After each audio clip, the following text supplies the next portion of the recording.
session, after the WOWGRAM, for the purposes of discussion regarding the hiring of the college president is permitted, and it has the, Trish, you can get the NMSA 7, well, I can just read it. Under the limited personnel exception NMSA 1978, sections 10-15-1H2, including review and discussion of applications protected under NMSA 1978 21-1-16-.1, and 2, for purposes of discussion of bargaining strategy preliminary to collective bargaining negotiations as provided under NMSA 1978 10-15-1H5, and attorney-client privilege discussion pertaining to pending litigation between SFCC and SFCC AAUP, NMSA 1978 10-15-1-10-15-1H17. Okay, is there a second? Second. All's in favor? Aye. Motion carries. Okay. Public comment? Any? All right. President? Am I going to do the report or pass it forward? Yes, we have January Pass It Forward, and Ann Tabato in Finance and Administration Services was nominated by Dorothy Bettasides. Are either of them here? No, but she gave us a statement. Anne would like the board to know that she was very honored and surprised to receive the Pass It Forward Award in January 2019. It was nice to have someone in another department choose her. You might hear about other good work from your fellow coworkers and manager, but not always from other areas. She's thanking the board for continuing to support this award for employees. Thank you so much, Trish. You're welcome. And congratulations to Ann Travato. Let's give her a hand even though she's not here. Next, we have our WOWGRAM Award for January, and Robert Chillo with the TRIO Program Interim Director was nominated by Lauren Smith, also with the TRIO Program, and they're both here. So please come on up.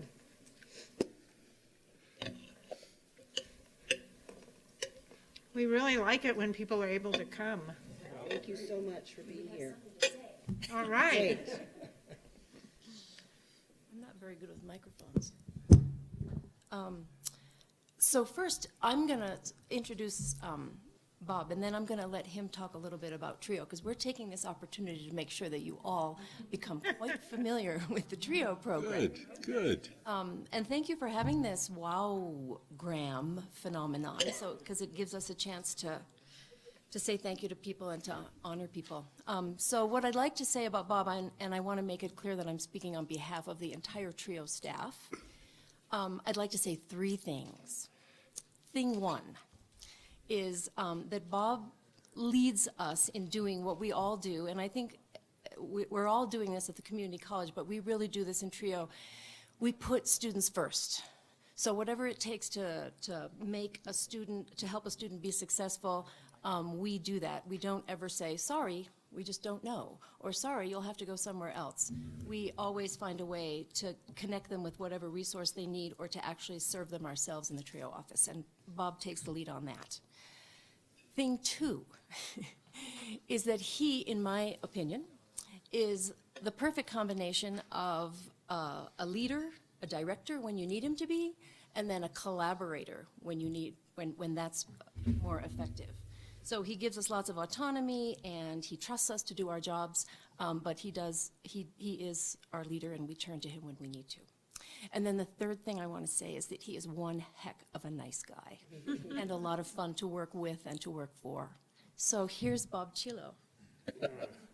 Well, thank you, Lauren.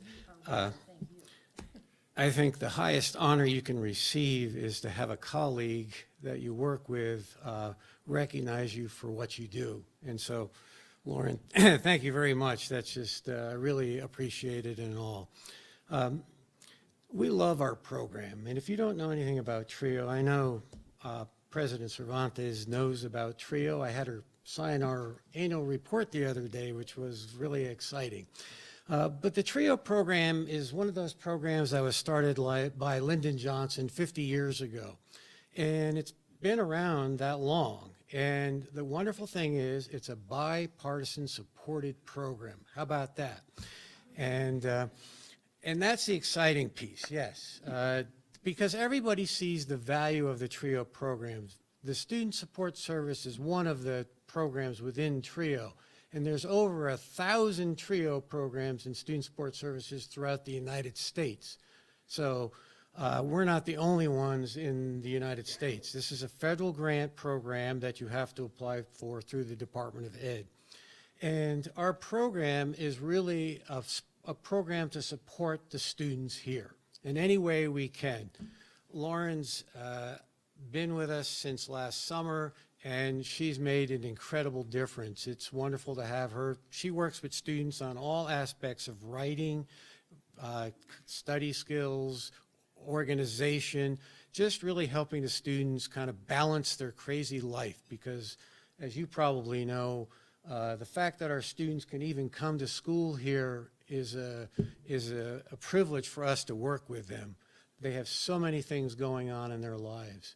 So our program really works with them on advising, on transfer advising, on academic support. We have a tutoring program. We have a study space just for our students, a computer lab just for our students. And we only have 160 students in our program. That's part of the federal grant. And so we get to know those students very, very well. We know all about our students, probably more than sometimes we want to, but our students definitely share their stories. So we're very privileged to hear that.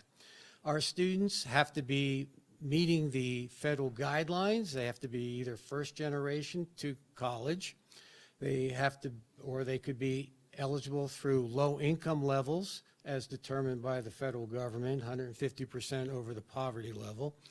And the third way is a student could have a disability. So we serve those students who fall under that umbrella. And we have objectives that the grant asks us to satisfy, and I'm going to give you a little bit of, maybe you could pass these out. This was a very tricky way to. This is it. You know, give us 5 minutes of fame, and we'll use it here. Well, I just want you to know how much, and this is my third TRIO program I've been in, and I've been in both 4-year publics and now 2-year publics in the TRIO program, and I just love TRIO. To me, is one of the quintessential service programs that you'll find in higher education. So I just want to say thank you, Lauren. The staff is incredible. We invite you to come down anytime you want to come and talk to us and see what we do and meet our students, meet your students too. So thank you very much. This is a wonderful honor. One last thing. I just want to thank the foundation. Our students are one of the things we really want to focus with our students, because they're income eligible for the program, is to make sure they fill that FAFSA out and make sure they're applying for all the scholarships they can. Those foundation scholarships help students here immensely. $500 a semester is a big impact on a student's life. So thank you all. So Thank you. Thank you. Thanks. And congratulations, Yes. Bob, and thank you for nominating him, Laura. Right. Okay, yes? I want to thank them because many, many years ago, when TRIO was very new, I ran a national training program for TRIO directors and TRIO staff. And I know the good work that you do, and so I'm so glad that it's here, and I'm so glad that you work with students at our college. Okay, now we need a motion to go into closed session for all those things Martha read. I think she should read them again. I think we did it as part of the approval, didn't we, of the board agenda? Yeah, okay. So, but we still need a motion to go in, so we got it first and a second, and all those in favor, aye. Aye. Aye. Okay. Hopefully, we won't be too long. We shall return. At the most. Maybe.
Discussion?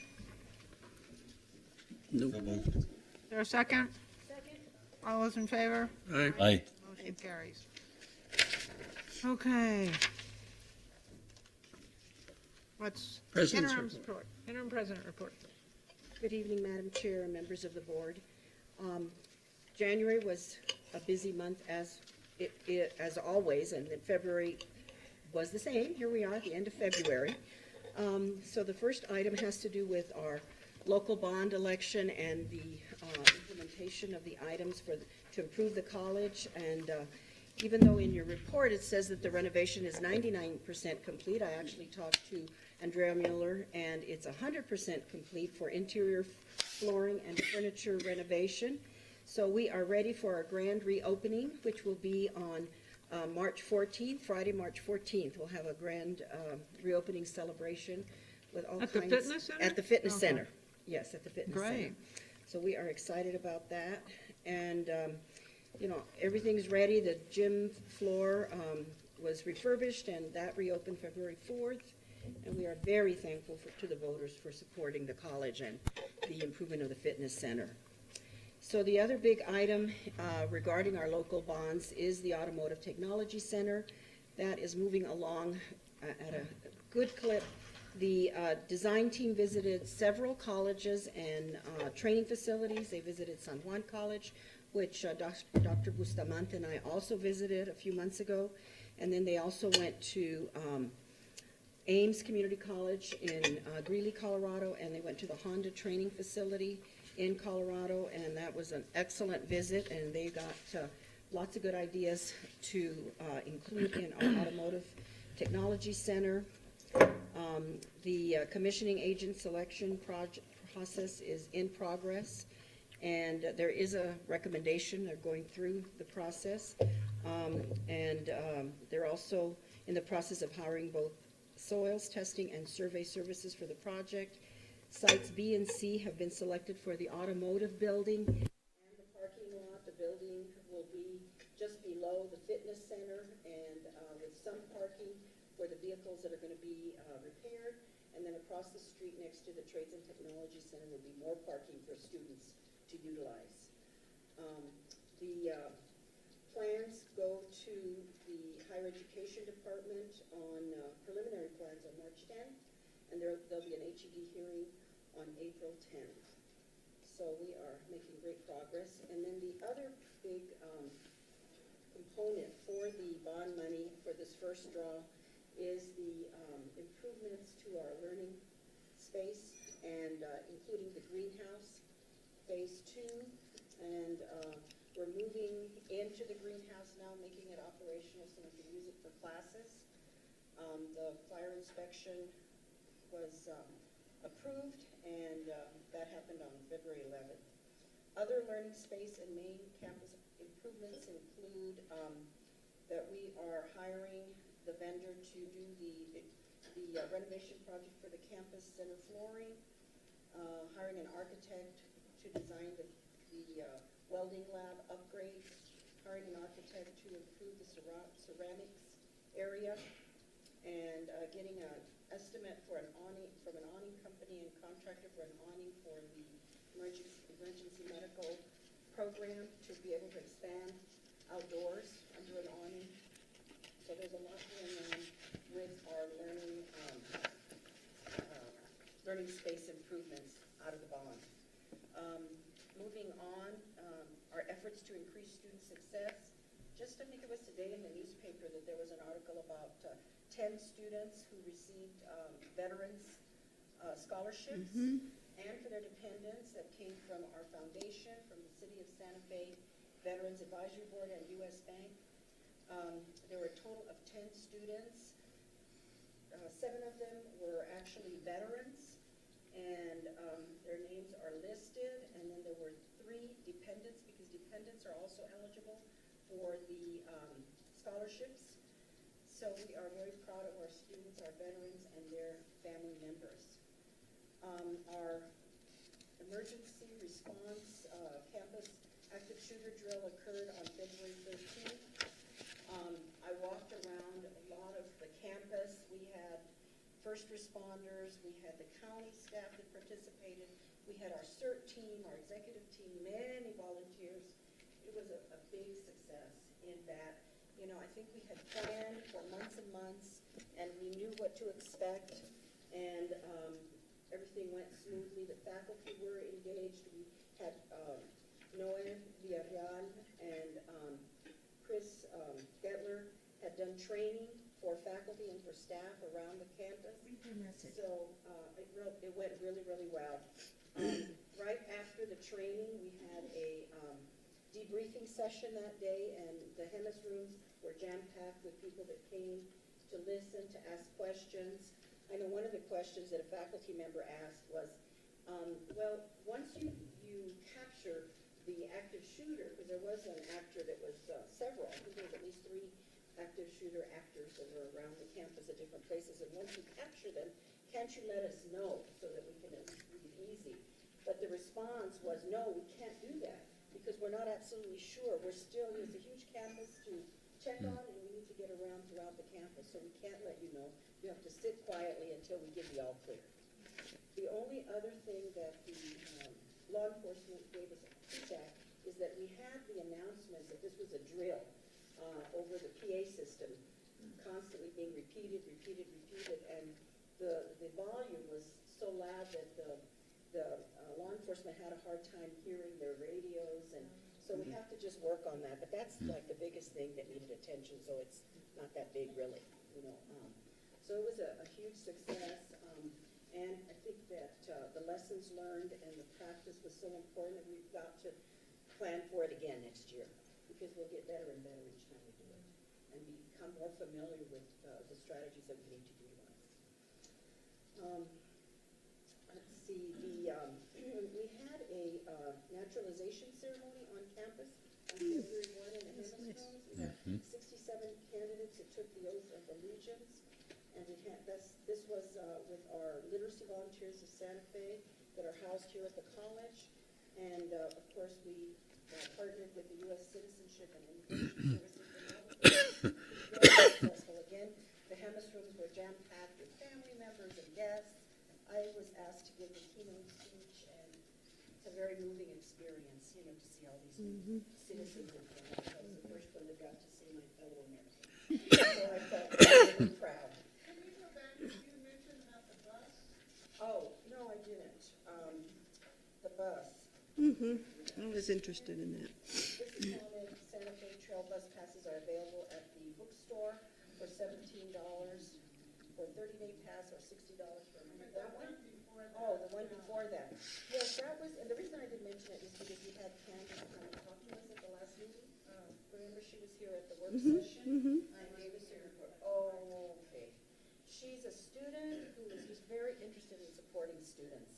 And so she, as part of her work study, did a in-depth study of the transportation needs of students. And she engaged the city, and I'm wondering if she engaged the county too, the transportation system anyway, and was able to get the schedule changed in order to help meet students' needs, particularly in the evenings. And yes, more buses at better times.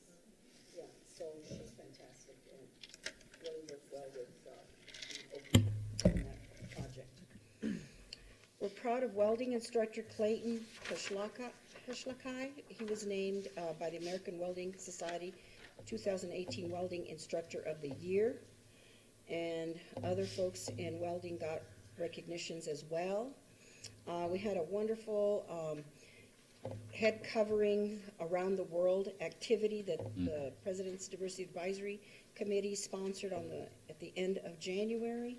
And what I love that Dr. Nayar did is that she had head coverings for men and women, scarves, hats, turbans, you name it. And people were coming by and trying things on, and it was just a very positive experience and a lot of interest.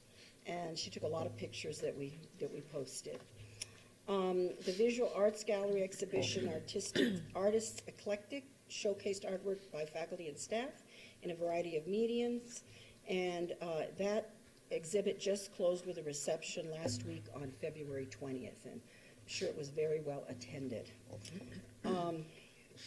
Moving down, I just want to remind you that The Gerald Clay Memorial Basketball Tournament will be on April 6th and 7th, and registration and volunteer recruitment continues. I had mentioned that the police department, Santa Fe Police Department, did accept the training, leadership, and supervision training program that I had worked on with Jerry Trujillo, faculty member in criminal justice. It was accepted, and we will be implementing it or launching it beginning in the fall semester to give more time to recruit police officers, not just from the city of Santa Fe, but from other neighboring police departments.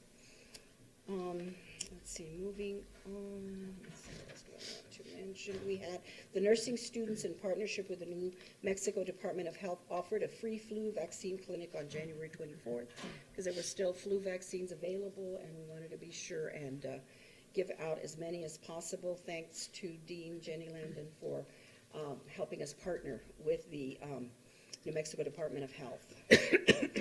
And then moving on to the last section, let's see, we are continuing with our AARP Foundations Tax Aid program that offers free income tax preparation assistance through April 15th. As you know, we moved that service over to the Higher Education Center. It's very successful. I've talked to a variety of folks, including our interim director of the Higher Education Center, Megan McClarity, who indicates that, you know, it's going smoothly, that the partnership is working. We're so happy that new community members can come onto the higher education campus. They didn't know it was there. They're so excited about not only the AARP program, but the other programs that we offer there at the Higher Education Center. The structure has changed slightly in that it's by appointment only, but it's really working because people are making appointments, and before there would be lots of people that would come and just wait and wait and wait and wait, and now that doesn't happen, you know, because they make appointments in advance. So I know I was talking with our adjunct faculty, Megan, who teaches accounting, and she was just saying how smoothly it's going and that her students are indeed, you know, assisting with that program, her accounting students. So the move is working out. I want to indicate that, you know, we are underway with our compensation study, and the first portion of it, the job assessment tool has been conducted, although it's still open for other employees that maybe have not filled out the job assessment tool, but supervisors are beginning to review what their employees have worked out, and we'll have the company, Evergreen Solutions, will submit recommendations in March and a final report in May. On March 8th is Professional Development Day, and we're going to focus on the theme of best practices for improving the student experience, and that everybody is excited for March 8th. And let's see, last but not least, Nick Tejas and I attended the Senate Finance Committee dinner and got to interact with senators, university and college presidents, finally got to meet UNM's President Garnett Stokes and invited her to the campus, and we also got to meet the new HED Secretary, Kate O'Neill. Thank you, Madam Chair. Okay. All right, yes. One question, Dr. Simonis. Last month, our student representative on the board mentioned that a problem on the Viva program for the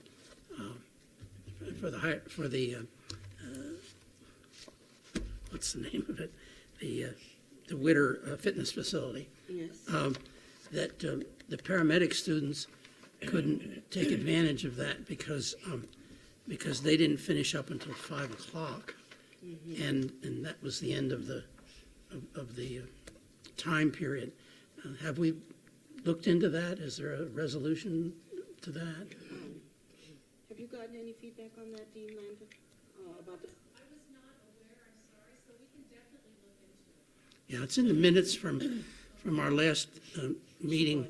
She brought some issues up, and that was one of them, that they wanted to participate, being paramedic students, but that time constraint eliminated them from doing so. So, Maybe, you know, if that's the case, what we could do is talk with our fitness center staff and see if we can extend the hours one of the evenings to accommodate those students. We do have Saturday hours, too. We actually don't have, no, Saturday's not, no, all day. but all day Friday. I thought we had Saturday fitness hours. We, Viva, we don't. not for Not Viva. for Viva, okay. Yeah. Because I know I've been here on Saturday. No, no. Yeah, not for No, we have Saturday hours, but not for Viva. okay. Viva's only from Okay, 1 right, o'clock till From 6 5, o'clock, to 6 Just 6 o'clock Monday through Thursday and all day Friday. 6 a.m., 6 p.m. p.m., 6 p.m. Noon to 6 p.m. noon to 6, right, okay. Okay, anything else? On that Evergreen study, that's the staff It's study, it's right? faculty and staff. It's both, Yes, okay. it's faculty and staff. All right. Okay, enrollment report. Do we have a new handout? Yes. Yes, we do. No, we can share.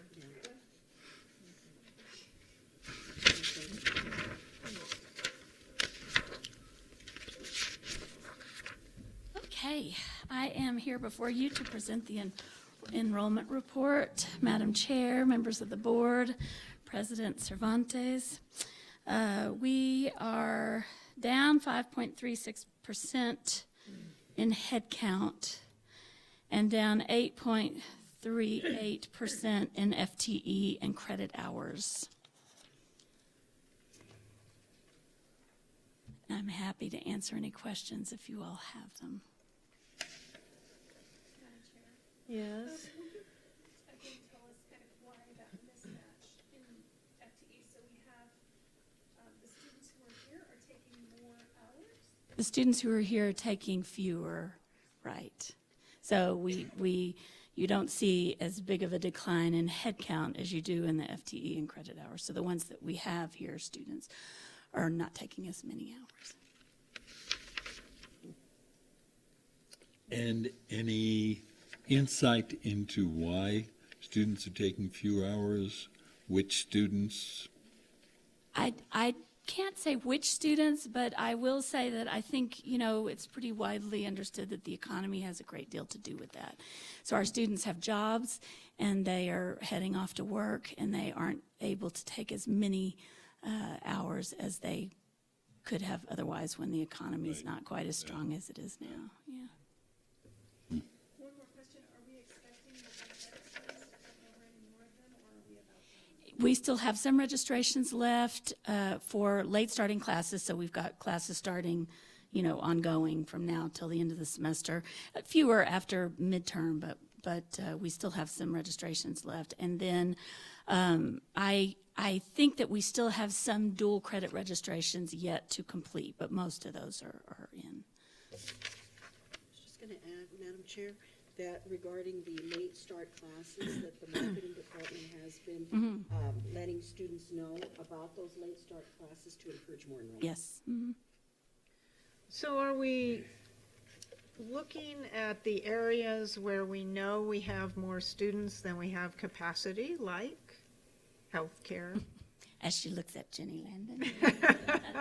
Are we looking at those areas to increase them so we can increase some of these enrollment and also meet a tremendous need?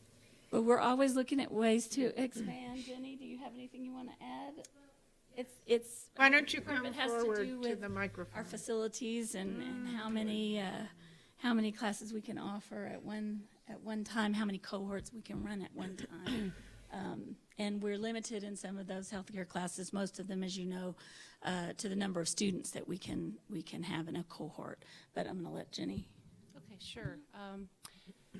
Members of the board, some of the programs are more challenging than others. Nursing is probably our most challenging program to add to because we're limited by availability of faculty mostly, and then also to a certain point, clinical sites. So that's probably the most challenging. We are trying to do some creative scheduling with some of the other healthcare programs that are in demand. We have started to offer more, switch our CNA sections to evenings when we can. We are adding phlebotomy to the summer schedule, which before last summer we had not been doing. So I think that's going to be really helpful because it was full last summer, and we're anticipating so this summer again.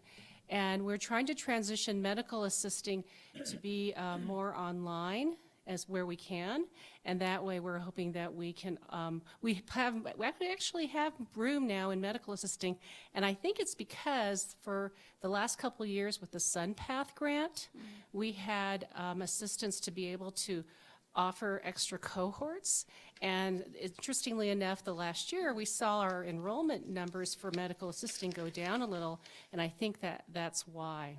So we're looking. What's why? Because we sort of had saturated the market for that time period. So we'll see what happens this year. But we are aware of that and the need to try to increase enrollment. And I'm certainly, open to suggestions. And we're working with our partners, our workforce partners, to see what else we can do as well. Well, and what other healthcare areas are there that we might expand into? Well, one of the things that we're looking at, this is, we have currently the dental assistant program and the dental health, and we are looking at expanded functions, which is a certificate that we offer for those that go beyond dental assisting. And with the dental therapy bill, that may actually be something that we can offer in the near future, we hope. We're working with our partners on that. There is some resistance to that. Working on that. Yeah. The other thing we're looking at, sort of health related, is public health. I'm still doing some research in terms of the jobs that are out there. Typically, they're more at the master's level, but I think that we could be a pipeline for them, especially being here in the state capitol. And we actually had some conversations in the last couple of years with New Mexico State, which has an online bachelor's and master's in public health. And they have, down in the South, they have nested such positions as, or such certificates as community health worker into an associate and then a bachelor's and master's. So we're looking at that. Now, that's not direct health care providers, but it's still very important.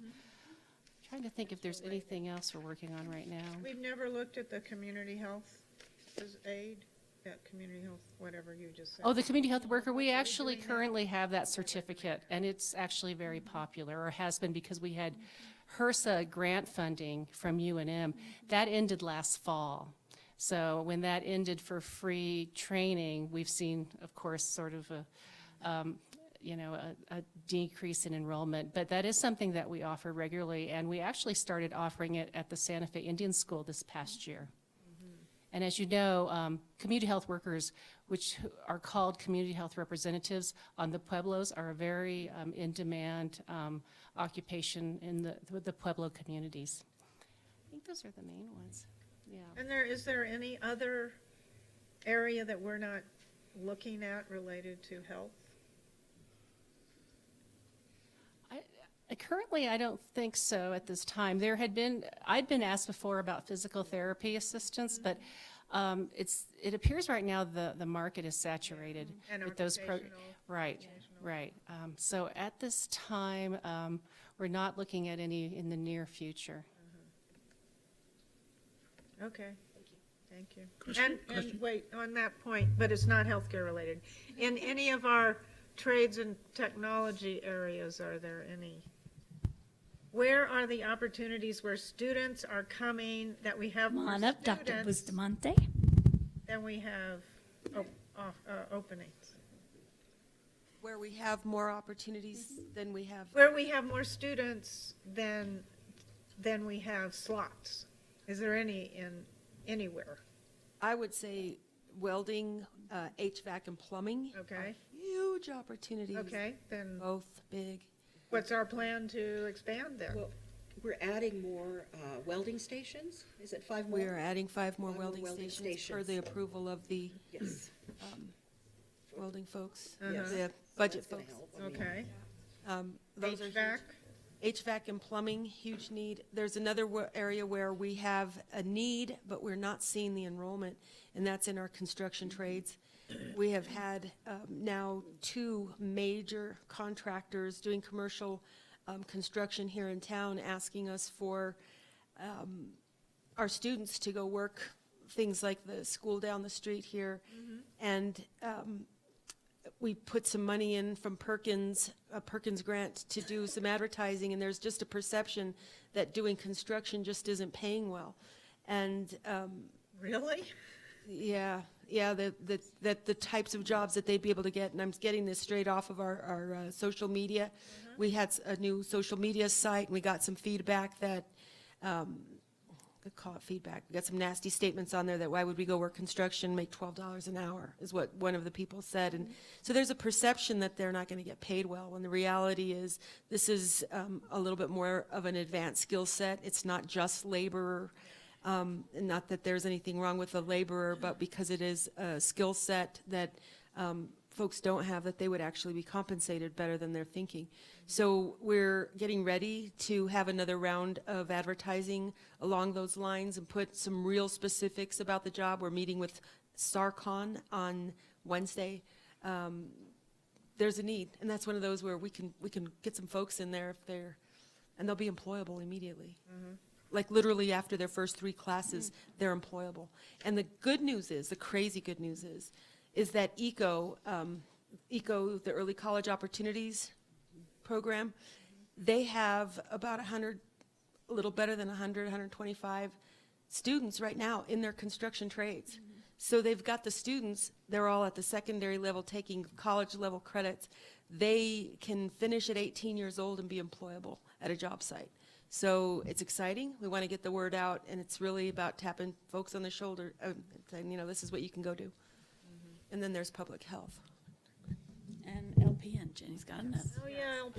Yes, sorry about that. Madam Chair, members of the board, President Cervantes, I almost forgot. We're actively working on a project with Capitol High School to create we actually went through curriculum committee and got the licensed practical nurse program at the high school level approved. And so our next step is to go to the Board of Nursing and then to do a report to our national accrediting body.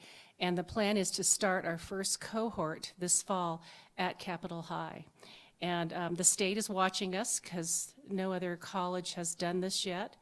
And NMNIC, the New Mexico Nursing Education Consortium, they have been working with us closely because they want it to nest. We are going to have it nest into the associate degree and bachelor's degree track. So we're very excited about that.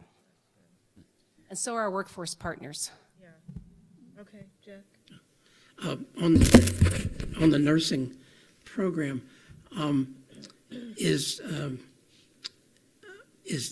problem the clinicals and setting that up, or is the problem we're maxed out on physical facilities, or is the problem we just can't get instructors? It's a little bit of all of it. We had previously done a pilot where we tried to run an evening cohort, and the biggest challenge was getting faculty. So certainly the clinical sites could be available evenings and nights. The experience is going to be different, but it's possible. But when we get down to it, when we were offering those off-schedule clinicals, it was really about getting master's prepared nursing educators that wanted to work at a college salary. So that's, I think, the probably most critical problem. And if we're going to bring in LPNs through the high school program, how are we going to provide the instructors?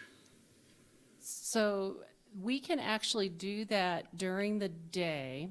We already have an instructor that is going to be designated because our numbers are small, so we'll have to see if we can grow that.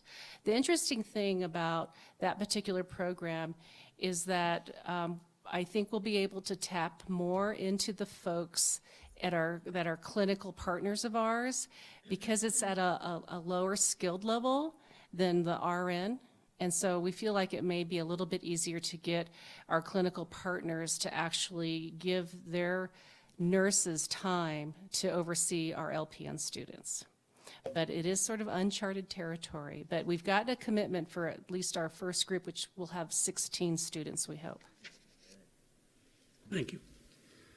Okay, I know it's just disheartening every time we see I'm these. sorry, I'm always the one that brings you I this. know. Maybe you should have someone else do it. I've thought about that, but that wouldn't be very nice now, would it? Okay, thank you. All right, our communications, faculty senate.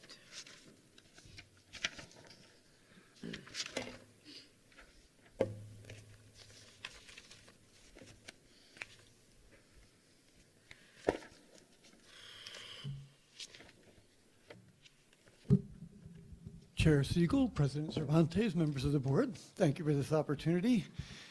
The first thing I wanted to say was I echo Laura's comments about Bob Cello and Trio. And it's a spectacular program. And when I run into a student who seems to be having trouble in my classes, my first thing to check is it a Trio student? Because he is absolutely right. They know everything about their students, and they really have the facilities to be able to provide fantastic support services when a student is having trouble. So not always, some of them are beyond help, but they really have a really good setup there, and they're really keeping track of and providing great resources for their students.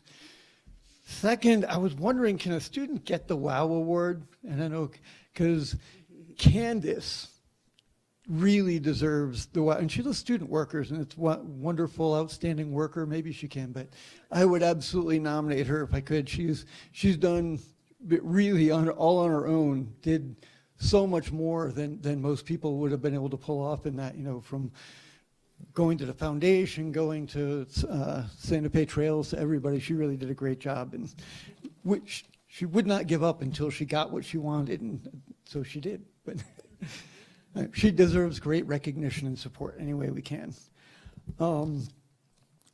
First, I also want to say that I apologize to Barbara, because there's some things that we wanted to talk about the budgeting process that we have in common, and I happen to go first, so I'm going to probably steal a lot of her thunder. But we had some concerns about the budget submission process this year.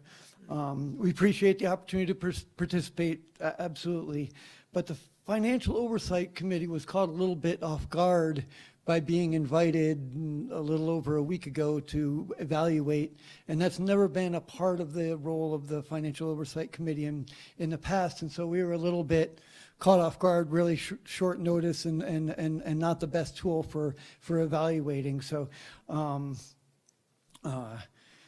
we'd like to propose that next year we come up with a more thought out long-term process to give that kind of input.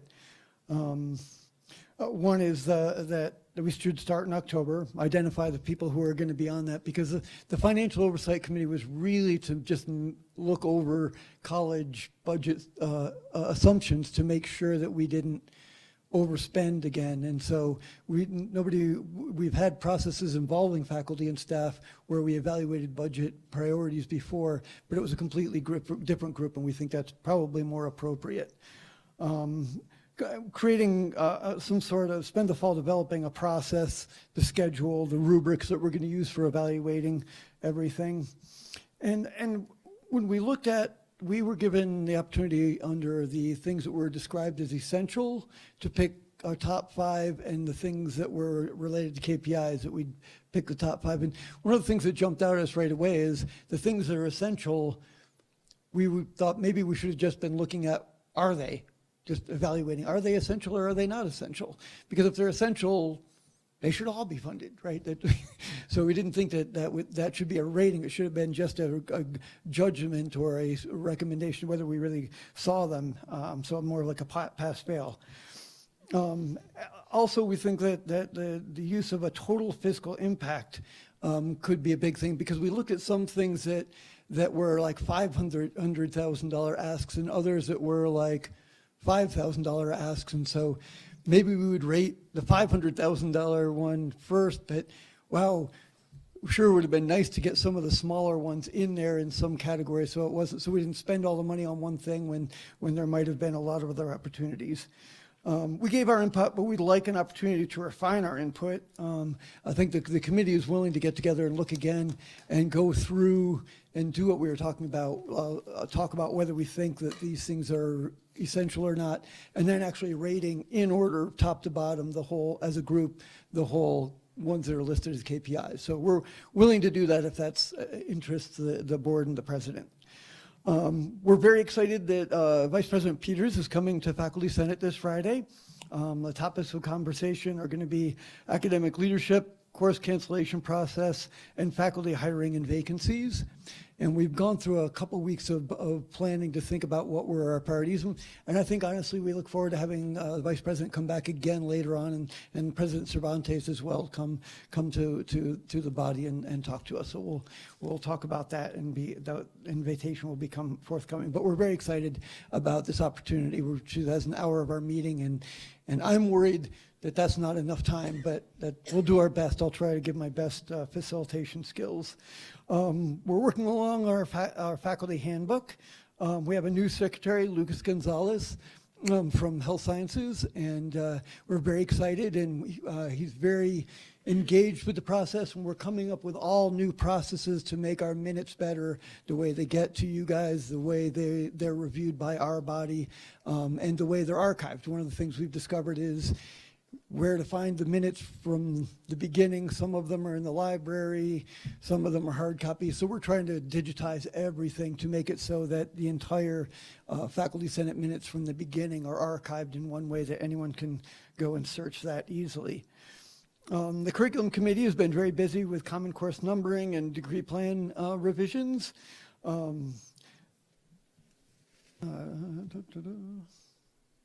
Oh, and there's some time set aside during professional development day to do some more workshops and really keep that process moving along.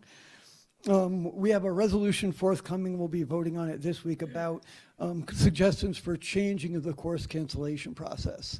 One of the things that's come up of a concern is that we do our course cancellation meeting before out-of-state residents are allowed to even try to register. And we had a group that we know was a cohort that wanted to come in and take some programs in our area that weren't even allowed to sign up, and they didn't end up coming here. But I think there are opportunities of changing the scheduling around a little bit. But we'll be forthcoming with a resolution of that on that for the board after this meeting.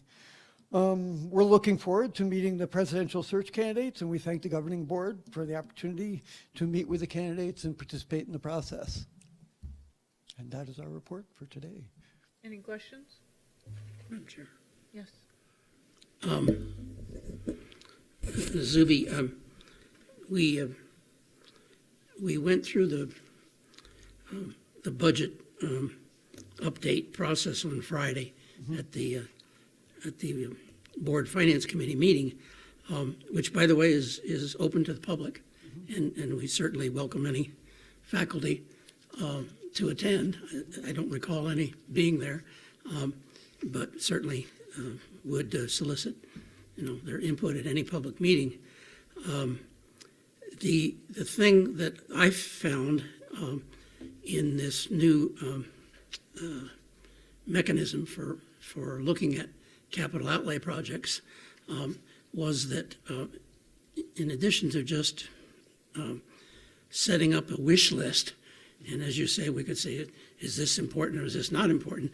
And if you go down and rate them all pass, fail, and they all pass, then what do we have? We have a list of, millions of dollars worth of projects that we can't afford this budget year, and we're back to step one, which is how do we prioritize them? So this year, the staff, as you mentioned, added in a component for evaluating them based on KPIs. And I found that to be quite useful. And I also, while I was looking at the numbering, found that more weight was given to the Financial Oversight Committee recommendations than to the staff recommendations in terms of pure numbering, pure numbers. So I think that at least for this first run through, that probably the faculty got a pretty good opportunity to express themselves as to what they felt was important. Now, certainly, how do you compare a $500,000 project with a $5,000 project is always an issue, and that's why we get paid the big bucks. So we'll have to look at that and If it were only true. make some decisions. My last question was, I did have a question on your report. Under the topic of board priority, you said under curriculum, role of faculty as academic leaders, but not faculty at retreat. What does that mean? Which minutes are you referring to? I'm referring to item 2 on your report titled Board Priority. It's the second bullet. Do you know which meeting you're referring to? I know I'm just reading from your report. Okay. It's Do you want to see it? It's page B2 in our packet. Have it circled, marked. It's January 15th, yes. It says curriculum, role of faculty as academic leaders, but not faculty at retreat. Okay, this goes back this is from last semester. Oh, this is January of 2019. Okay. So that would be the, Curriculum, role of faculty as academic leaders, but not faculty. I assumed it was a January meeting, but This was probably the meeting that we had. So this was, and that's not very clear at all. So we felt that there was not, it was about the faculty not being invited as faculty to be part of the board retreat. you do know that retreat is an open meeting. I've discovered that. I did ask. It's been that way for years. I did ask at one point if it was appropriate for faculty for the faculty as faculty chair to come, and I was told no.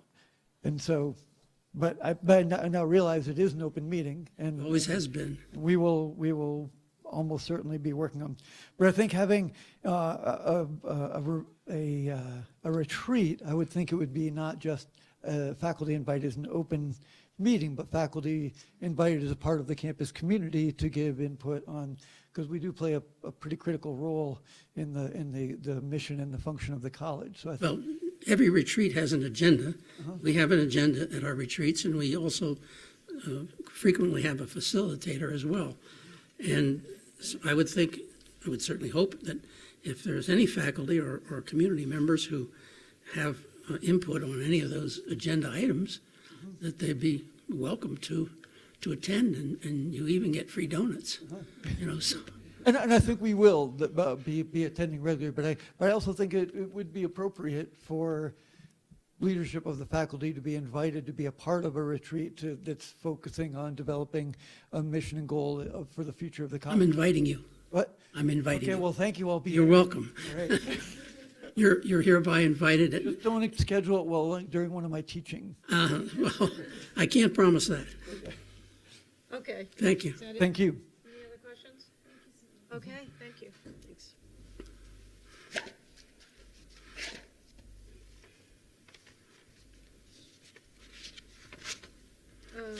Okay, staff.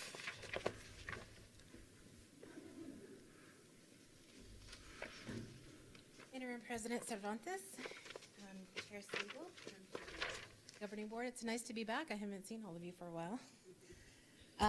So I think I'll just start with an introduction in case you didn't know about the change in our officers.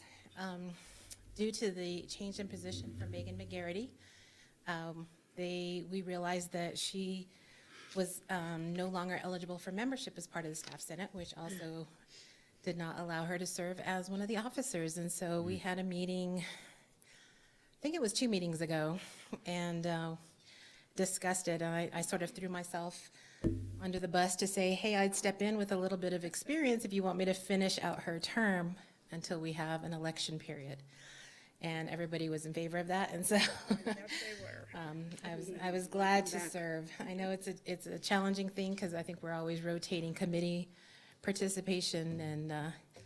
and serving on with various responsibilities. So I'm happy to be back. I love the Staff Senate. I've been an active part of it for many, many years, and I'm very happy to be here again. So just to sort of pick up where Zooey left off with regards to the FY20 budget request submission process and review, I won't sort of recount some of the issues that we had. I will just sort of second what he said. One of the things that I did found to be a positive outcome of the entire process was that due to our, I think, collective confusion and concern, we came together as separate staff and faculty Senate representatives and joined together in our efforts to try to, number one, understand the process, and we thank Amy Tilley for joining with us in our first meeting to give us some history and background and to help us understand the budget process as a whole. And so I'm very grateful to her. Also very grateful to Nick and to Yash, who provided some input, even though we did have sort of a short timeline. I think we were all sort of in a panic. But we were able to have some meeting time where we sat down as a collective and said, okay, here are our concerns, and we listed those out, and we proposed some solutions both at the Financial Oversight Committee meeting on Thursday and in writing to the budget folks, Yash Marmoto, since he had presented the request for the survey, and Dr. Cervantes. So we could make sure that they were all aware of our concerns. We had listed out some of the things that we proposed as potential solutions and wanted to know that even though we didn't feel the survey was an adequate tool for us to give feedback, we wanted to give additional feedback, and so we did that. We presented a spreadsheet of our high, medium, and low ratings for both the essential requests and the KPI requests, and amazingly enough, they were collective ratings. We had 4 members from the Faculty Senate, and unfortunately only 3 members of our Staff Senate were able to attend those meetings. But we did come to a collective rating for every single request, and in under a 2-hour period, which was pretty miraculous. But we did submit that information, and we, as I said, we did talk about it at the Financial Oversight Committee meeting on Thursday. Everybody who was represented there, including the Finance Department, was very welcoming of our suggestions, and we appreciate that. They're very willing to work with us to improve the process. And I think part of that, as we had discussed, was the rubric or matrix that we use in the submission process moving forward. We actually have a couple of other processes on campus that utilize a mechanism of that nature. One of them is the Technology Advisory Committee has a submission process that has a very strong rubric and weighting system that once the request is submitted, it actually almost self-scores itself, and then we can have a review period and a discussion period where the submitter can actually present for each of their requests. We also have the Professional Development Committee, which I served on many years ago, when we put together a matrix for that as well. So I think we can improve the submission process to have a score come out of the submission, as well as having a follow-up period to have those discussions about why we feel these are important or essential or non-essential. But we're very happy to work with the leadership and trying to develop that process, and we've been well received in that, so I'm very grateful. Just a couple of other things that we're working on. We're going to be doing a review of our Constitution and bylaws at our next meeting, which will be sometime in March. There's a lot of conflicting events. We have our Professional Development Day on March 8th, which would be a normal Staff Senate meeting. And then we have spring break. So we're scrambling to find a new date for our March meeting. But we will be reviewing our Constitution and bylaws at the next meeting. Also, as I mentioned earlier, we're going to be preparing for elections. We have 2 of the 4 officers whose period of service will be ending this summer, and so we'll be looking for another co-chair. Jill Carlson will be concluding her term, and I believe Margaret Mary Wood, I might have that backwards, but so we're going through election period starting in late March, early April. Also, we're considering doing a membership survey during our annual event, which will take place in June. I know we always worry about survey saturation of the employees, but we want to make sure that the folks understand what the Staff Senate is here to do, how we represent them, what level of participation we would like, and hopefully to garner some more interest and participation. So hopefully you've read our minutes, and I will stand for questions. Questions? I guess you were pretty thorough.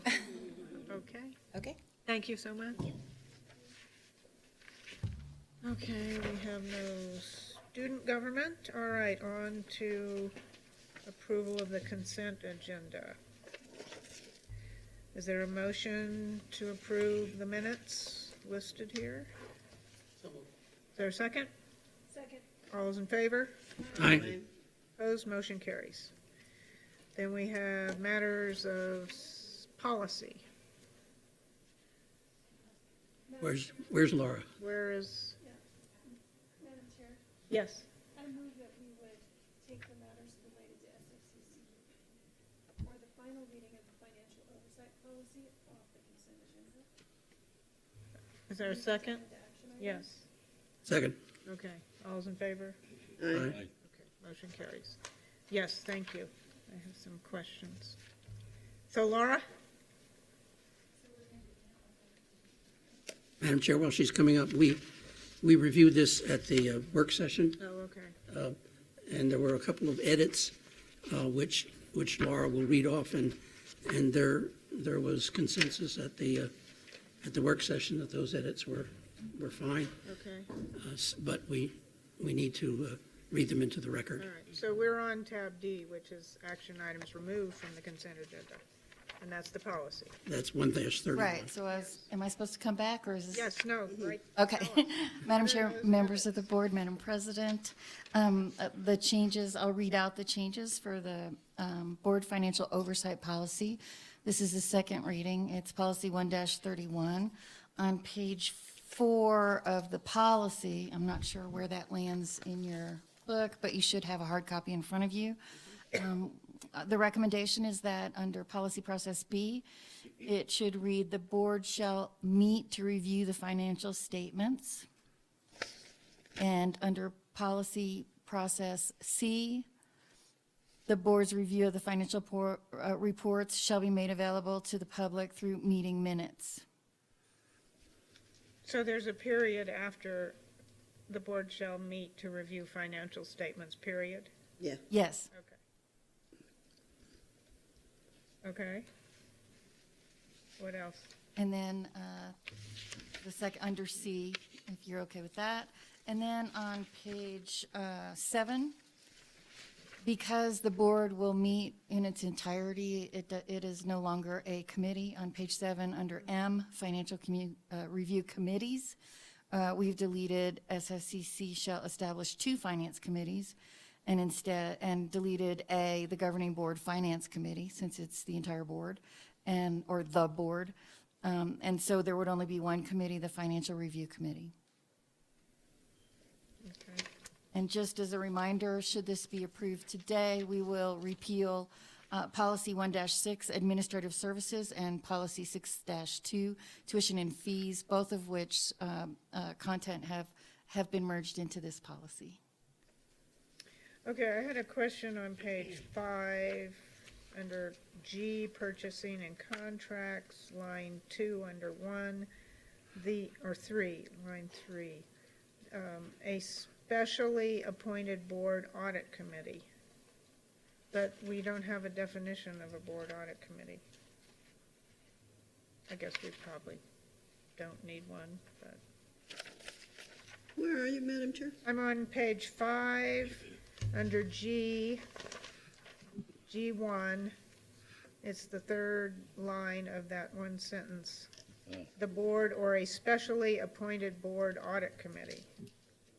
That's correct, Madam Chair. By the state audit rule, you have to form an audit committee and Right. have an entrance committee and exit committee. And we always have. Yeah, I just that's correct. didn't see a reference to what is a board audit committee. Or maybe, I don't know why it needs to be, Madam Chair, especially, it could just be the board, or a board-appointed audit committee. Yeah. But it's Or a, kind of wordsmithing. Either one works. the board or a, Or a I board. guess that's okay. Yeah, A board-appointed audit committee. Yeah. So how about that, the board or a board-appointed audit committee? Does But that, the board doesn't usually appoint. that's true, it's committees, usually the it's chair that does. Yeah. Let's just say a board audit committee, yeah, A okay. board audit committee. That's true. Okay. So you're okay with that? Yeah, that sounds Okay. good. Okay. Any other comments, questions? Move for approval. Is there a second? Second. All those in favor, aye. Aye. Opposed, motion carries. Thank you. Okay, thank you. Thank you, Laura. Okay. Sue, approval of financial reports.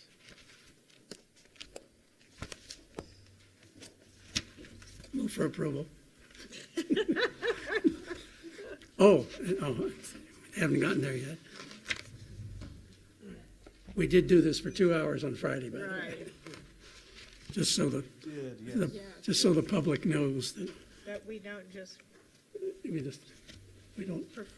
yeah. don't iron over the fine details. And we did, Madam Chair, board members, President Cervantes, we did discuss this with the Financial Oversight Committee or Review Committee, as was mentioned earlier on Thursday of last week. So real quick, let me just go through this and provide some high points for you.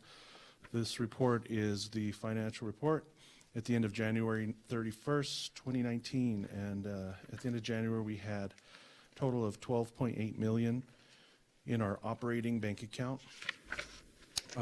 Compared to the prior year, we had $9.6 million in the operating account. That's a year-to-year improvement of $3.2 million. Tuition and fees revenue at the end of January were down 9%, and that's been a trend for the past several months. And they totaled out to be $6.6 million. That's a decrease of $637,000 to the prior year. Local appropriations revenue totaled out to be $12.7 million, and that's up 13% and up by an amount of $1.4 million. State appropriations revenue is at about $6 million and has increased by 6% and has increased by $348,000 to last year.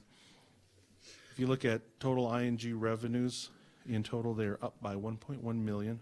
That's with the increase of local mills and decrease of tuition. We're still up by $1.1 million or 4%, totaling $25.3 million. On the expense side, total ING expenses are down $301,000. It's 2%. And if you look at compensation, compensation's down by about 2% as well, totaling out $13.4 million. And I do want to point out that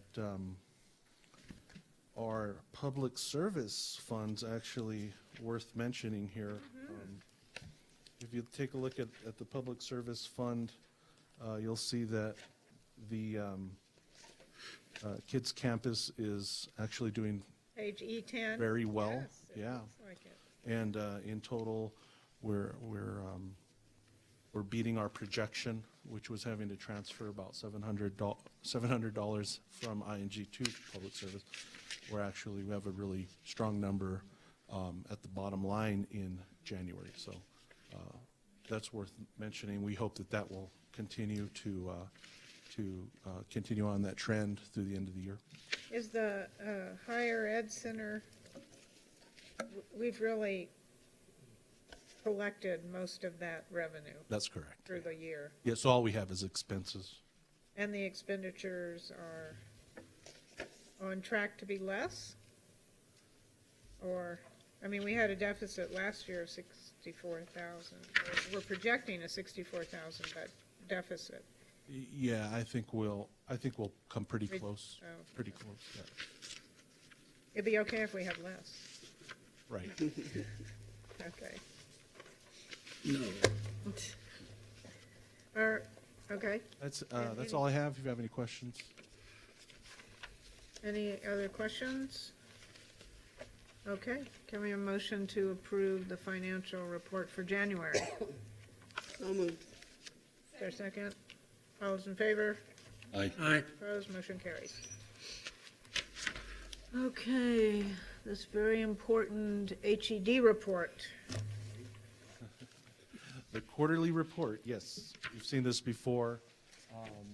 It is a required report that has to be approved by the governing board, and we are answering all of the questions that are favorable to the college. Really, the New Mexico Higher Education Department wants to know about financial difficulties that the institution might be facing, and we're answering no to all of those, so that's Okay. it, really. Can we have a motion to approve? So moved. Second. Second. All those in favor? Aye. Opposed, motion carries. Thank you. Bar one. R1, we have, we're requesting the board, Madam Chair, board members, President Cervantes, we're requesting approval of Bar 1 that is in your packet. And this year, we're going to do two budget adjustment requests forms that have to be submitted to HED with any kind of material or major change to our original budget for the year. And in this bar, we're really, as we'll talk about in a little bit, we had our audit completed and released in January. And so with that audit, we have all of our beginning balances that were the ending balances of last year, and they have all been audited. And so we're trying to adjust those beginning balances in our budget for accuracy. And that's what you see here in this report titled FY19 Budget Adjustment Request Number 1. You'll look under the area that is titled Beginning Balance. The middle column in orange is the adjustment. We're on page E19. 18. E18. E18. It's about a little above middle of the page. And you see we're adjusting ING beginning balance from 1 million to 3.3 million. And student social cultural, we're adjusting it upward, 25,969 there, and so forth and so on. We're just trying to get those original amounts were estimated, and after the audit, we get actuals, and so we're making sure that we have the accurate actuals recorded here. Then if you look at the bottom of the page, there's a little gray section titled Transfers In and Out. What we're going to do there is we're transferring 2.287, so that's $2.2 million out of ING, and we're transferring it to our plant fund, which is capital outlay. So those two amounts wash out, but that's to get the larger amount of beginning balance into our reserve from instruction and general fund.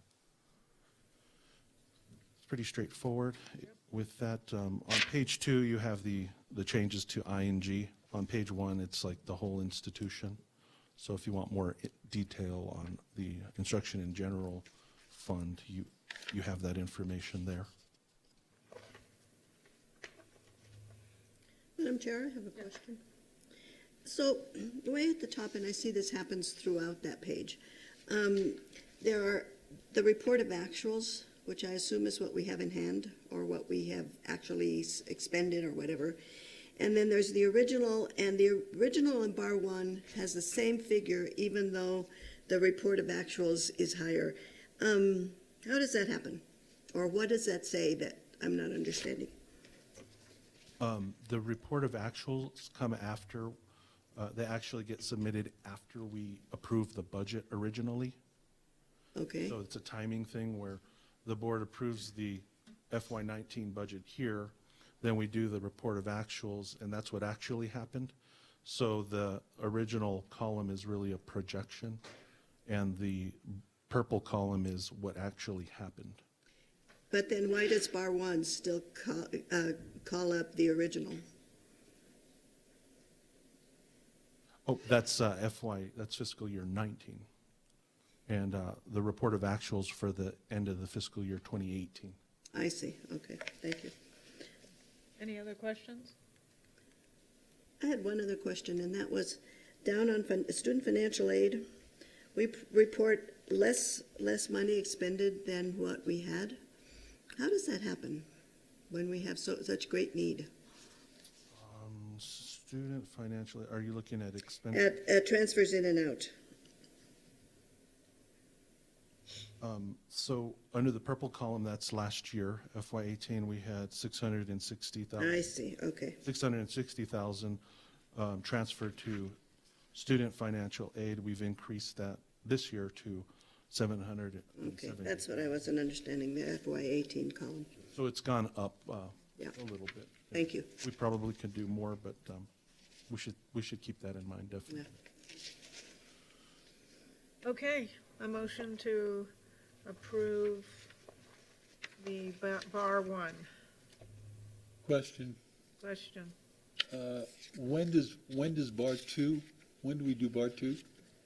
As we are, Madam Chair, Board Member Gamble, we, as we finalize our FY20 budget, right around April, we have to project FY19 and the end of the year.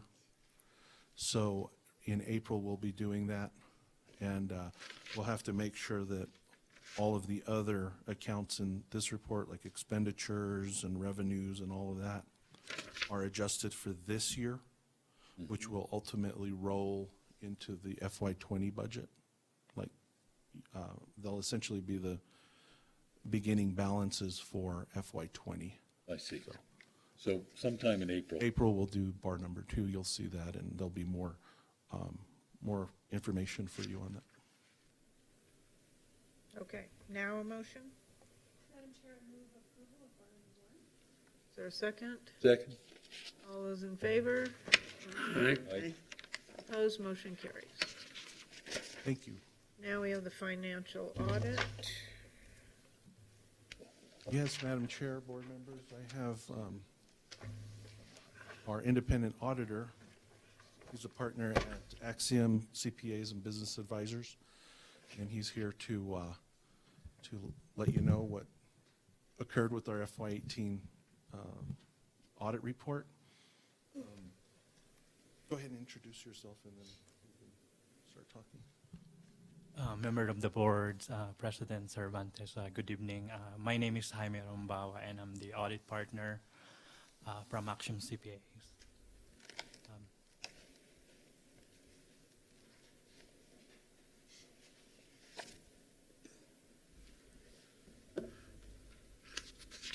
I guess we can start out with the good news. Yeah. Mm-hmm. You all are pretty much aware of, I believe. On the overhead, we have our audit scorecard, and we're really proud of this this progression of continuous quality improvement in our financial area. All of the work that's been done on operational effectiveness, as well as internal control systems and things like that. That's what's basically led us from an FY12 situation where we had at the time about 21 audit findings to 10 the next year, and then where we are today at 0 findings. That's a really strong audit report, and so what this helps us with is, of course, confidence from our oversight entities, of course, the federal government, when they look at our audit report for grant applications and things like that. When we go out for bonds and have our bond rating checked, it's something that is evaluated and factors into that and the interest rates that we get, and just confidence with the local community and legislators, state agencies, things like that. So with that, that's where we are with the really good news. I don't know if you have anything you'd like to kind of talk about. Yeah, thank you, Nick. Yeah, again, it's for us, it was a very very good audit. We, you know, with all the client we have, normally something like this, it's very, very unusual. But in, you know, in a good way, right?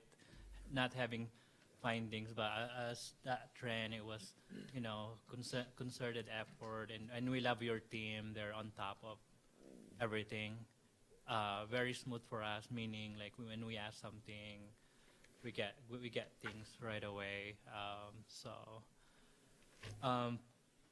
And also again, I just want to add to, like, on our end, we look into your IT controls as well.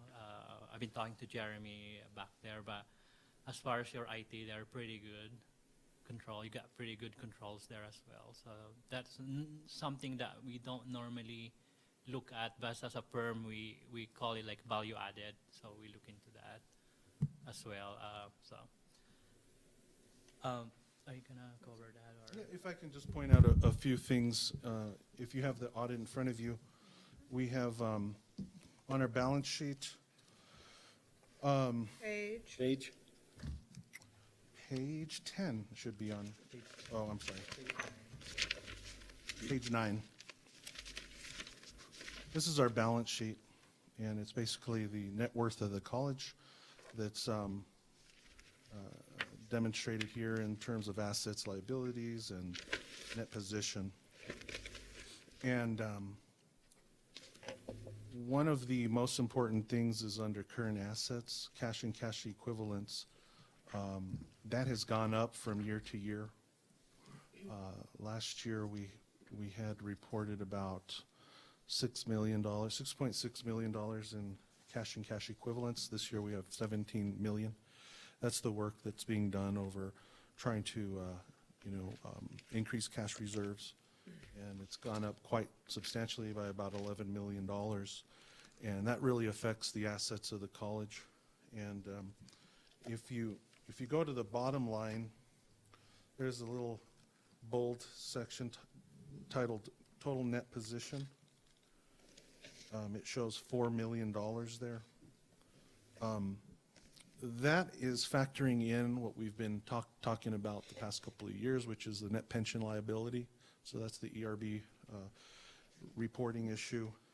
In this audit, we had to include and factor in the retiree health care net pension liability, which has increased that number immensely. And so we have that liability with the both ERB and retiree health care totaling out to be about 115 million as a liability. So it affects that bottom line number ultimately. And that's why you see that we have a negative net position of 78 million. That's like sometimes I say it's a good number to know for Trivial Pursuit, but what's the real, I mean, it's not like the college has negative 78 million right now. If you back out that net pension liability, the net worth under unrestricted net position is really $12 million. And we can compare that to last year, 5 million.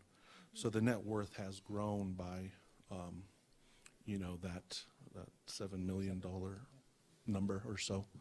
And so that's the good news. We're really seeing some of the improvements on our balance sheet when you compare them year to year, and that's really good news. We also, I think in this audit, this would be the first year that we're not a high-risk auditee, meaning we are a low-risk auditee under our federal reporting. So if you could talk about that. Yeah, so the high-risk auditee classification basically is if you have material weakness, it takes 2 years to clear that out. So the first year that got cleared was last year and this year. So, but what that means is if you're high risk, sometimes the granting, the federal agency would look at you as, problematic or whatever. And also how it impacts us and you guys, we get a test more program. Like with high risk, we normally want to cover 40% of your federal funding, meaning we got to audit 40%. But if you're low risk, we just need to audit 20% of your federal funding. But so that's kind of big difference right there. Question. Yeah. You mentioned something about auditing IT. Could you speak a little more about that?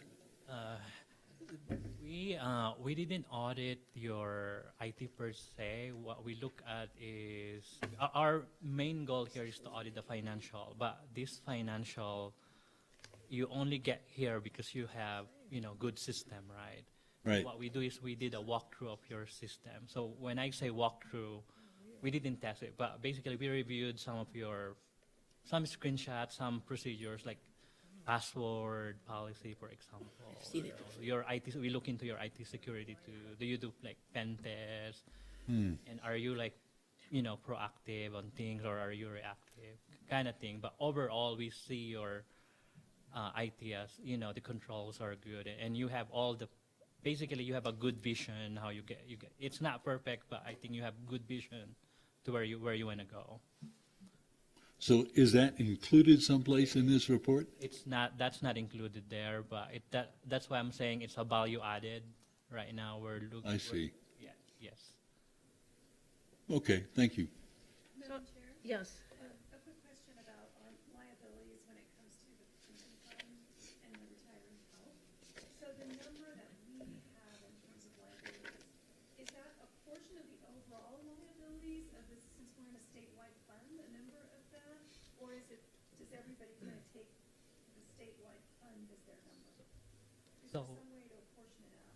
So yeah, the way how it was allocated. So for example, the ARB has unfunded liability of. When I say unfunded, it's 11 billion unfunded, meaning the liabilities is more than what the net asset there. So that 11 billion, what they did, and the same thing with our HCA. There's 5 billion unfunded liability. So all participating governmental agency into that fund, they allocated it based on contribution. So, and your contribution is by the statute. And of course, the more employee you have, the more contribution you have, the higher your allocation is. For example, for ARB, the college was allocated, I think, 0.8% of that 11 billion, which translates to around 90 million. And so we looked at that.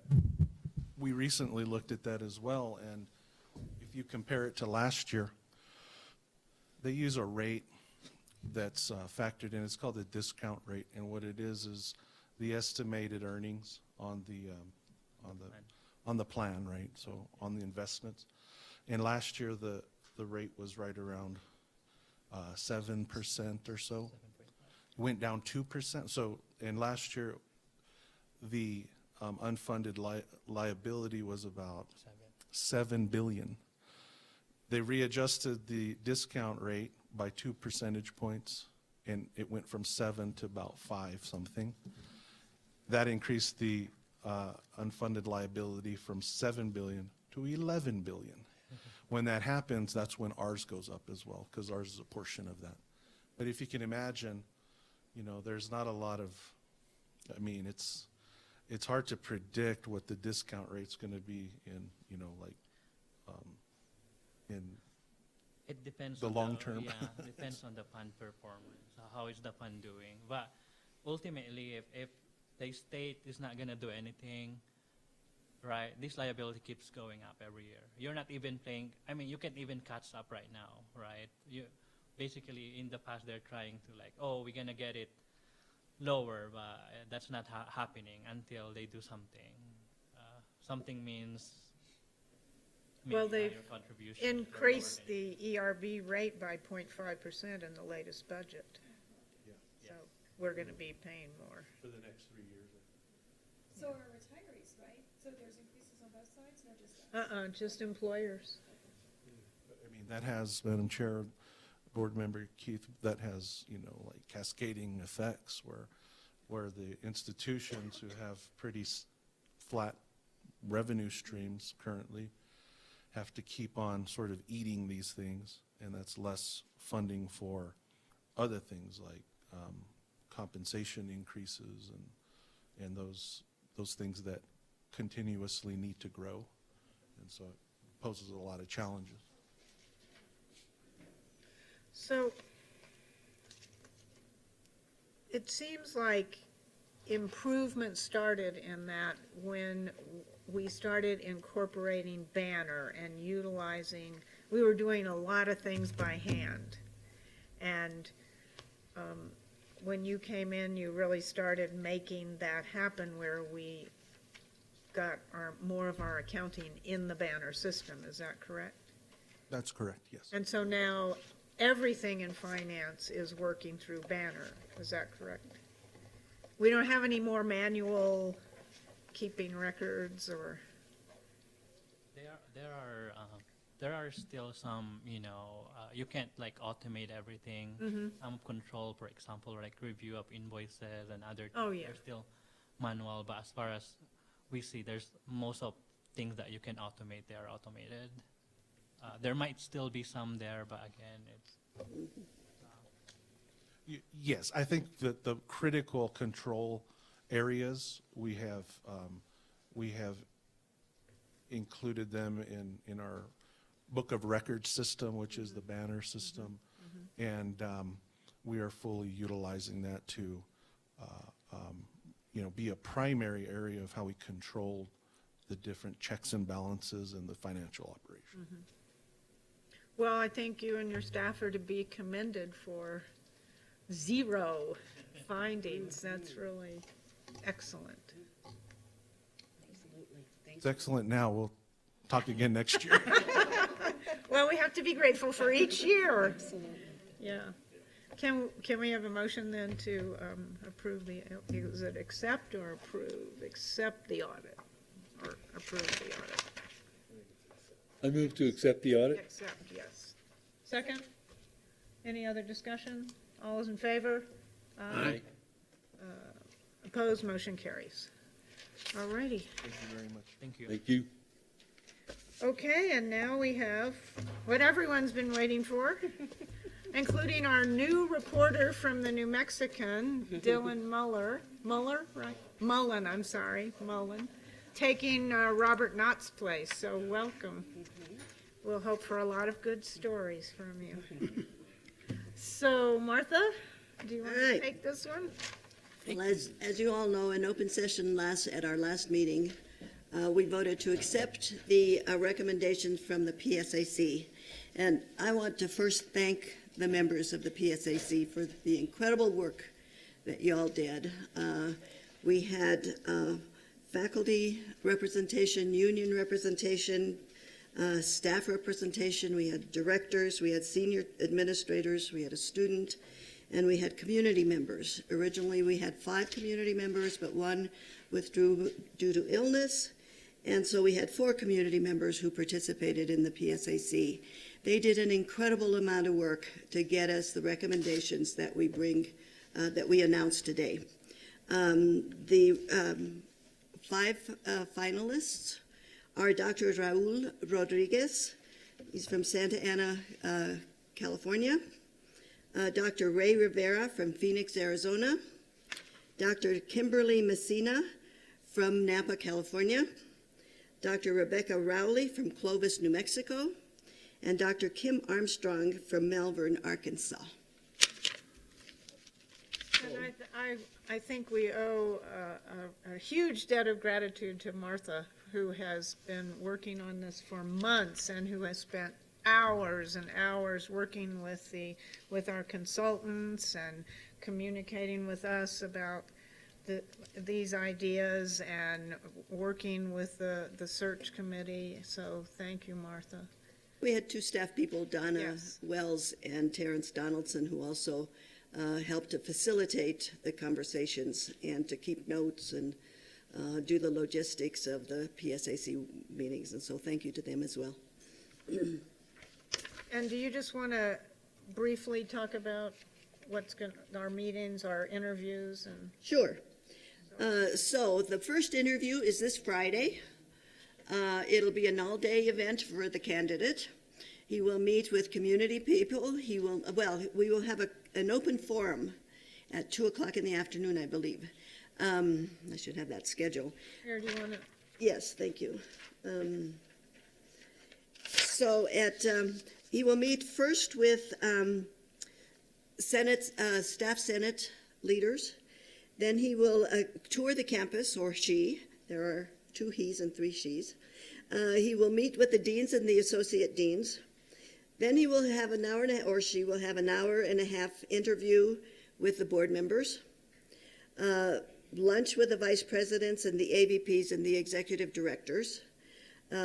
From 2 to 3, there will be a public forum that everyone in the community is invited to, both in the internal community and the external community.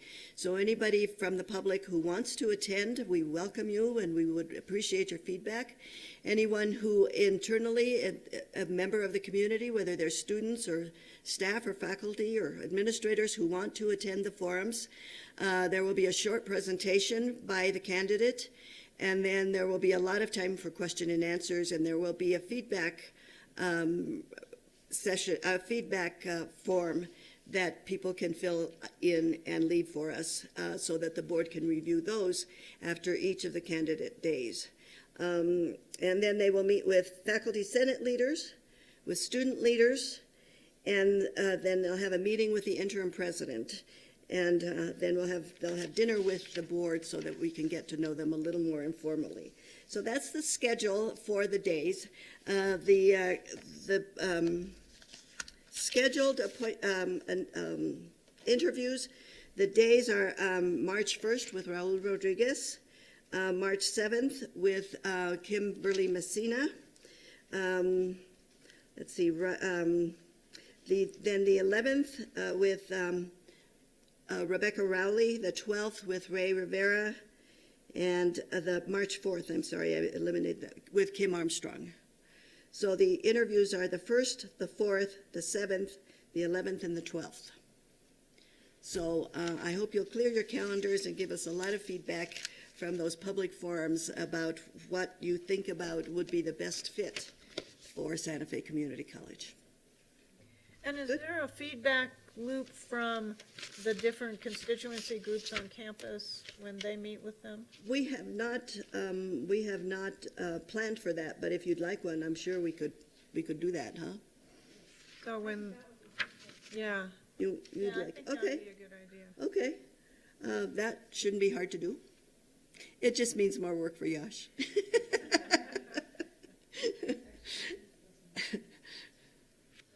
Did you want to add something? The announcements will go out tomorrow. They have the marketing department and the PR department have prepared announcements to go out tomorrow. The legal announcement also has been scheduled to be published tomorrow. As you all know, New Mexico law requires that we have 21 to 30 days from the date that we announce the finalists to the date that we select a candidate. So it's our intention to select our candidate at the end of, or to have selected a candidate at the end of March, at the March board meeting. So that's a fairly strenuous month for all of us. Anything else? Questions? Madam Chair? Yes. First of all, I just want to thank everybody involved in the process. It's a big process because it's a really important decision for our campus and for our community in selecting the next president of the college. And I really want to encourage people to come out and to give feedback as well about the candidates. It's an important decision for us all. And the board is really interested in your perceptions. It's important to give us that feedback. Okay, so our next board meeting is the 7th of March. To go back into closed session. For the purposes listed on the on our agenda. Madam Chair, I move we go into closed session for the reasons listed. Second. Aye.